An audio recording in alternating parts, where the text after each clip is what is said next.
중국의 주요 수입 품목 한번 볼게요. 집적 회로가 1등입니다. 여기서 보면 중국은요, 수출품을 보면 나와요. 수출품이 컴퓨터 및 주변 기기, 휴대폰 및 부품 이렇게 나오거든요. 중국의 수출품 1위, 2위는요, 반도체를 꼭 필요로 하는 제품들입니다. 네, 안녕하십니까 여러분. 그러니까 중국이 2019년 수출 품목을 보면 컴퓨터 및 주변 기기 그리고 휴대폰 및 부품이 중국의 수출 상품의 1위, 2위입니다. 이렇게 되니 중국의 수입 품목 1위가 당연히 직접 회로가 되는 거죠. 그래서 우리나라가 중국한테 엄청나게 흑자를 보는 이유는요, 여러분, 아주 간단한 거죠. 우리는 중국의 수입 품목 1위 직접 회로를 많이 파는 나라죠. 그래서 우리가 중국한테 많이 흑자를 보는 거죠. 자, 중국은 반도체를 이렇게 우리가 소부장 독립한다고 하죠. 그럼 중국 입장에서는 소부장 독립을 뭐를 하고 싶겠어요? 여기서 볼까요, 여러분? 중국이 원유 독립이 가능할까요? 철광석 및 철광석 사오는 것도 이게 가능해요? 플라스틱, 자동차 및 셰시, 천연가스, 의약품, 대두 쭉 이 중국의 주요 수입 품목 중에서 자기들이 대체할 수 있는 품목이 여러분 뭐가 있습니까? 이거 하나죠. 원유를 대체를 하겠습니까? 뭐를 하겠습니까? 이 집적회로 하나입니다. 그래서 중국은 반도체 독립을 한다 이러면서 63조 총 171조를 지원해 한국을 맹축하겠다. 자기네들에서 소부장 독립 집적회로를 이거를 독립해서 그렇지 않아도 무역 흑자가 더 많이 났던 나라가 더 내겠다 이거죠. 여러분 중국이 이 집적회로를 독립하면 우리는 어떻게 될까요? 대한민국은 중국이 집적회로를 독립한다면 대한민국은 어떻게 되겠어요? 대한민국 작살 나는 거죠. 그러니까 이게 있어서요. 그러니까 중국은 핸드폰과 컴퓨터를 팔기 위해서 우리나라 중간재를 사가는 거기 때문에 이거는 중국이 우리 이뻐서 사가는 물건이 아니에요. 그러니까는 지금 뭐 미국이 중국 때리는 거 뭐 반대를 한다거나 어이구야 하는 거 한심한 거죠. 그리고 지금 미국이 화웨이하고 이렇게 정보통신 장비나 이런 거에서 반도체를 때리잖아요. 이게 우리한테 나쁜 일인가요? 근데 문제는 중국이 저렇게 투자를 하고 반도체 투자를 하는 게 이런 게 이제 뭐 결국 각 나라가 전부 다 저렇게 할 수 있는 거 아니냐 그러지만 중국은 권위주의 국가죠. 저 투자를 하는 결정이나 집행이 일반적인 시장 원리에 입각한 게 아니라 국가의 지도하에 보조금 저런 식으로 지원을 하는 기업하고는요 경쟁이 가능하지 않습니다.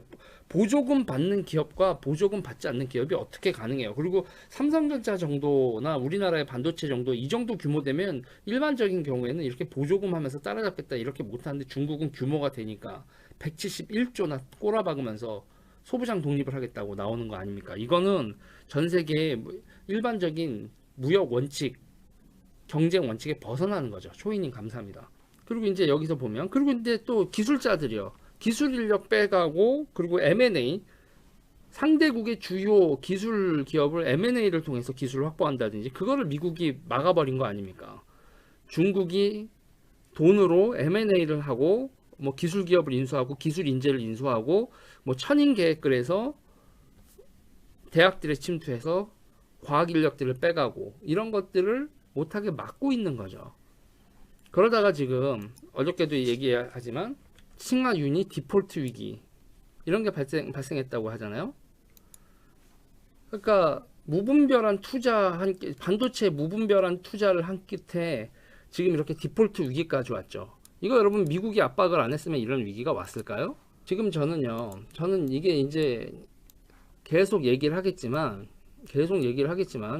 바이든이라고 중국을 압박 안 한다 그런 일은 벌어지지 않습니다, 여러분. 자, 여러분 보세요.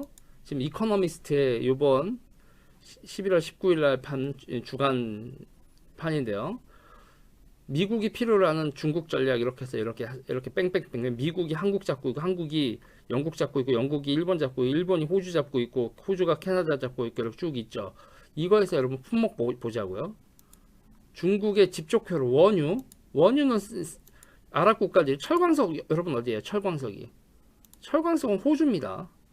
중국의 철광석은 호주죠. 요 일곱 개의 동맹으로 그 전에 트럼프는 미국 혼자만의 싸움이었다면 지금 바이든 행정부에서도 같이 갈 수밖에 없다. The achievement of the Trump administration was to recognize the authoritarian threat from China. 트럼프 행정부의 업적은 중국으로부터의 권위주의적 위협을 인식하게 한 것이다. 중국 권위주의 정부의 도전, 위협, 그것을 사람들이 인식하게 만든 것, 전 세계가 인식하게 만든 게 트럼프의 업적이다라고 선언을 하고 있어요. 바이든 행정부로 이전하는 거로 지금 주류 사회가 전부 다 미국 주류 사회가 전부 다 바이든의 승리를 뭐 확정지 지어서 얘기를 하고 지금 이미 선거 논란에서 이렇게 되면서도 트럼프의 업적으로 주류 매체들이 중국의 위협을 자각한 거 이렇게 얘기를 하면서 중국에 대한 미국의 신냉전, 제2냉전이라고 부르는 이 기조는 바꾸지 않겠다는 걸 계속 선언을 하고 있는 거죠. 그리고 동맹들과 함께 하겠다. 바이든의 정책은 오바마와 트럼프의 정책을 섞는 거다. 이렇게 얘기를 하는데 그 섞는다라는 건 미국 혼자, 그러니까 오바마처럼 여럿이 동맹들과 함께 하고 트럼프처럼 중국을 압박한다. 더 무서운 겁니다. 여러분 지금 상황 이해 가셨죠? 다시 한번 정리합니다. 다시 한번 정리하면 중국의 수입품, 중국은 컴퓨터하고 휴대폰 팔아먹는 나라고요. 휴대폰 및 주변기기, 컴퓨터 및 주변기기, 휴대폰 및 부품, 완제품을 이렇게 만들면서 우리나라가 완제품으로는 여러분 중국한테 계속 밀리는 거예요. 의류 및 부자재 이것도 여러분 원래 이게 우리가 이렇게 얘네들한테 밀릴 게 아니었는데 말이죠.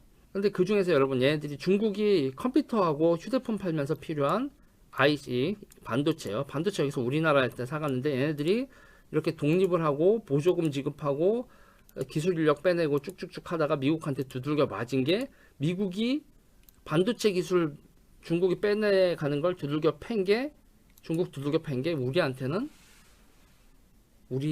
여러분 저거 지금 중국을 저렇게 패지 않아서 우리가 만약에 집적회로가 중국한테 잡혔다 우리나라 작살 나는 거예요. 그러니까 자꾸 뭐 경제는 중국 뭐 안보는 미국 그러는데 택도 없는 얘기입니다. 택도 없는 얘기. 여러분 좋아요 눌러주세요. 구독 눌러주세요.